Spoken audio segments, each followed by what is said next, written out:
नमस्कार, आकाशवाणी देहरादून से प्रस्तुत हैं प्रादेशिक समाचार। पहले मुख्य समाचार। संसद ने लोकसभा और राज्य विधानसभाओं में महिलाओं के लिए 1/3 सीटें आरक्षित करने के लिए महिला आरक्षण विधेयक पारित किया।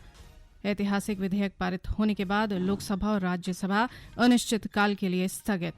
केंद्रीय स्वास्थ्य मंत्री डॉक्टर मनसुख मांडविया ने राज्य में आयुष्मान भव अभियान में लोगों की उत्साहपूर्ण भागीदारी पर प्रसन्नता व्यक्त की और हरिद्वार जिले में 13 ग्राम प्रधानों को स्वच्छता क्षेत्र में उत्कृष्ट कार्य के लिए सम्मानित किया गया। दोपहर समाचारों के साथ मैं व्याख्या चंदोला। अब समाचार विस्तार से। संसद ने 128वां संविधान संशोधन विधेयक 2023 पारित कर दिया है। इस विधेयक में लोकसभा, राज्य विधानसभाओं और दिल्ली विधानसभा में महिलाओं को 1/3 आरक्षण प्रदान करने का प्रावधान है। इस विधेयक को नारी शक्ति वंदन अधिनियम कहा गया है। 214 सदस्यों ने विधेयक के समर्थन में वोट दिया, जबकि किसी भी सदस्य ने इसके विरोध में मतदान नहीं किया। इसके बाद राज्यसभा ने कल इसे स्वीकृति दे दी। लोकसभा पहले ही इस विधेयक को मंजूरी दे चुकी है। राज्यसभा में प्रधानमंत्री नरेंद्र मोदी ने कहा कि महिला आरक्षण विधेयक पर सकारात्मक चर्चा हुई और संसद के दोनों सदनों के कुल 132 सदस्यों ने इस चर्चा में भागीदारी की। उन्होंने इस विधेयक को समर्थन देने के लिए सभी सदस्यों को धन्यवाद दिया। मैं सबका हृदय से अभिनंदन करता हूं। सभी माननीय सांसदों ने और सभी राजनीतिक दलों ने एक बहुत बड़ी अहम भूमिका निभाई है। नारी शक्ति को एक विशेष सम्मान सिर्फ विधेयक पारित होने से मिल रहा है ऐसा नहीं है। इस विधेयक के प्रति देश के सभी राजनीतिक दलों की सकारात्मक सोच होना, ये हमारे देश की नारी शक्ति को एक नई ऊर्जा देने वाली है। एक नए विश्वास के साथ राष्ट्र निर्माण में योगदान देने में नेतृत्व के साथ आगे आएगी। ये अपने आप में भी हमारे उज्जवल भविष्य की गारंटी बनने वाली।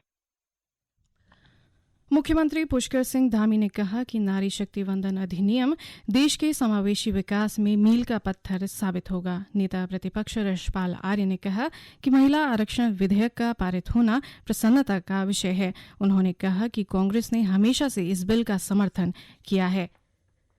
संसद के दोनों सदन कल अनिश्चितकाल के लिए स्थगित कर दिए गए। इस विशेष सत्र के दौरान लोकसभा में विधायी कामकाज के बारे में लोकसभा अध्यक्ष ओम बिरला ने कहा कि सदन में 4 बैठकें हुईं। इस दौरान सांसदों ने 31 घंटे विभिन्न विषयों पर चर्चा की। उन्होंने कहा कि संविधान सभा से लेकर 75 वर्ष की संसदीय यात्रा, उपलब्धियां, अनुभव, यादें और सीख पर चर्चा में 36 सांसद शामिल हुए। उन्होंने कहा कि ऐतिहासिक महिला आरक्षण विधेयक पर चर्चा में 60 सांसद शामिल हुए। चर्चा लगभग 10 घंटे तक चली। चंद्रयान 3 मिशन की सफलता और अंतरिक्ष क्षेत्र में देश की अन्य उपलब्धियों पर चर्चा में 87 सांसदों ने भाग लिया। गौरतलब है कि संसद का विशेष सत्र 18 सितंबर को शुरू हुआ और निर्धारित तिथि 22 सितंबर से एक दिन पहले ही संपन्न हो गया। ये सत्र 19 सितंबर को संसद के दोनों सदनों की कार्यवाही को नए संसद भवन में स्थानांतरित करने और नारी शक्ति वंदन अधिनियम पारित करने जैसे ऐतिहासिक फैसलों के लिए याद किया जाएगा। केंद्रीय स्वास्थ्य मंत्री डॉक्टर मनसुख मांडविया ने प्रदेश में आयुष्मान भव सेवा पखवाड़े के तहत अभियान में लोगों की बढ़ चढ़कर भागीदारी की तारीफ की है। आयुष्मान भव अभियान के तहत प्रदेश भर में स्वास्थ्य और रक्तदान शिविरों का आयोजन किया जा रहा है। इन शिविरों के माध्यम से लोगों में रक्तदान के प्रति जागरूकता फैलने के साथ ही स्थानीय लोगों का मुफ्त इलाज किया जा रहा है। इस बीच केंद्रीय स्वास्थ्य सचिव सुधांश पंत ने कहा कि आयुष्मान भव अभियान में सिर्फ 4 दिनों में 5 लाख से अधिक आयुष्मान कार्ड बनाए गए हैं। उन्होंने कहा कि अब तक 20 लाख से अधिक आयुष्मान भारत स्वास्थ्य खाते तैयार किए गए हैं। राष्ट्रपति द्रौपदी मुर्मू ने इसी महीने की 13 तारीख को गांधीनगर में आयुष्मान भव अभियान की शुरुआत की थी। ये अभियान 2 अक्टूबर गांधी जयंती तक जारी रहेगा। स्वच्छता ही सेवा पखवाड़े के तहत प्रदेश भर में लोगों को स्वच्छता के प्रति जागरूक करने के उद्देश्य से विभिन्न कार्यक्रम आयोजित किए जा रहे हैं।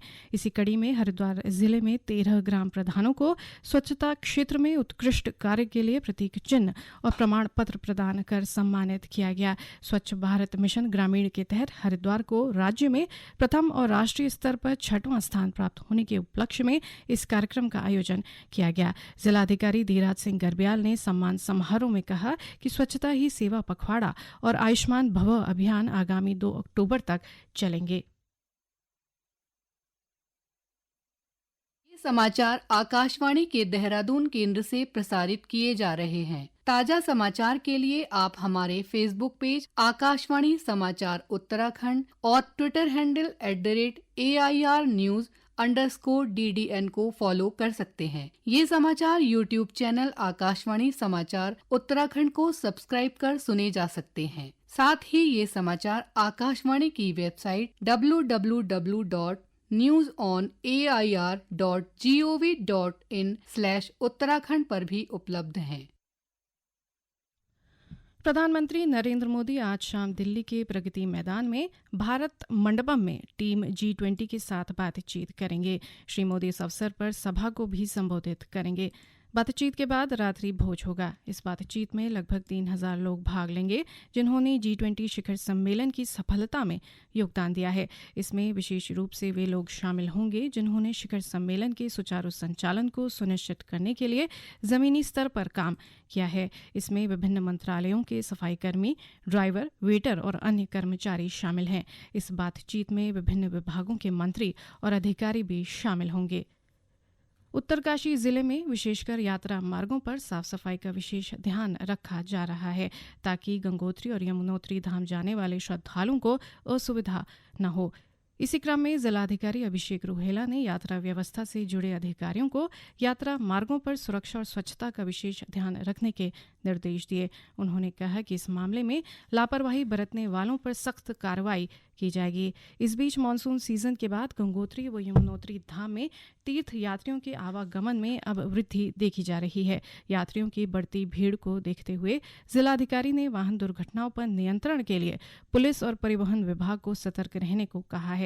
साथ ही सड़कों के भूस्खलन प्रभावित क्षेत्रों में सूचना बोर्ड लगाने और पुलिसकर्मियों की तैनाती के निर्देश जारी किए हैं। नैनीताल जिले के हल्द्वानी में आगामी 7 और 8 अक्टूबर को श्री अन्न महोत्सव का आयोजन किया जाएगा। महोत्सव की तैयारियां जोरों पर चल रही हैं। कृषि मंत्री गणेश जोशी ने हल्द्वानी के MB इंटर कॉलेज मैदान में आयोजित होने वाले श्री अन्न महोत्सव को लेकर उच्च अधिकारियों के साथ कार्यक्रम स्थल का स्थलीय निरीक्षण किया। इस दौरान श्री जोशी ने कार्यक्रम से संबंधित सभी तैयारियों को लेकर अधिकारियों को आवश्यक दिशा निर्देश दिए। उन्होंने कार्यक्रम स्थल में लोगों के बैठने, पानी, सुरक्षा व्यवस्था सहित सभी व्यवस्थाएं तय समय पर सुनियोजित ढंग से पूरा करने को कहा।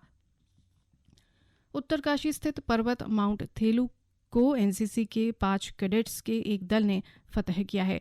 इस दल में 3 बालक और 2 बालिकाएं शामिल हैं। माउंट थेलू 6002 मीटर ऊंचा पर्वत है। इस एक्सपेडिशन का उद्देश्य कैडेट्स में साहसिक क्रियाकलाप की भावना को जागृत करना है। इस पर्वत पर 16 और 17 सितंबर को कठिन क्षेत्रों और चुनौतीपूर्ण मौसम का सामना करते हुए 48 घंटे के भीतर पर्वतारोही दल ने शिखर पर चढ़कर एक कीर्तिमान बनाया। दल का नेतृत्व कर्नल अमित बिष्ट सेना मेडल ने किया, जो एक पर्वतारोही हैं। इस सफल चढ़ाई के लिए मेजर जनरल PS दहिया, अपर महानिदेशक NCC निदेशालय उत्तराखंड ने सभी कैडेट्स और दल को शुभकामनाएं दी।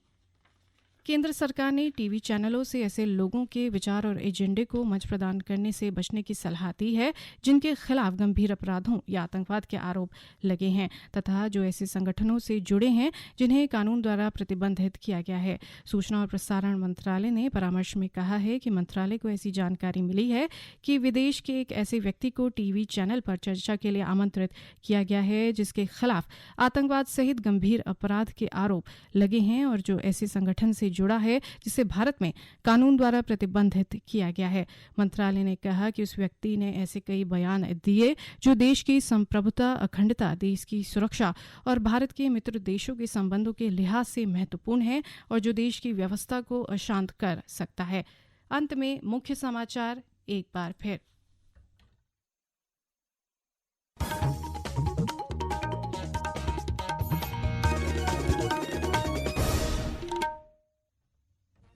संसद ने लोकसभा और राज्य विधानसभाओं में महिलाओं के लिए 1/3 सीटें आरक्षित करने के लिए महिला आरक्षण विधेयक पारित किया। ऐतिहासिक विधेयक पारित होने के बाद लोकसभा और राज्यसभा अनिश्चित काल के लिए स्थगित। केंद्रीय स्वास्थ्य मंत्री डॉक्टर मनसुख मांडविया ने राज्य में आयुष्मान भव अभियान में लोगों की उत्साहपूर्ण भागीदारी पर प्रसन्नता व्यक्त की और हरिद्वार जिले में 13 ग्राम प्रधानों को स्वच्छता क्षेत्र में उत्कृष्ट कार्य के लिए सम्मानित किया गया। इसके साथ ही प्रादेशिक समाचार का यह बुलेटिन समाप्त हुआ। नमस्कार।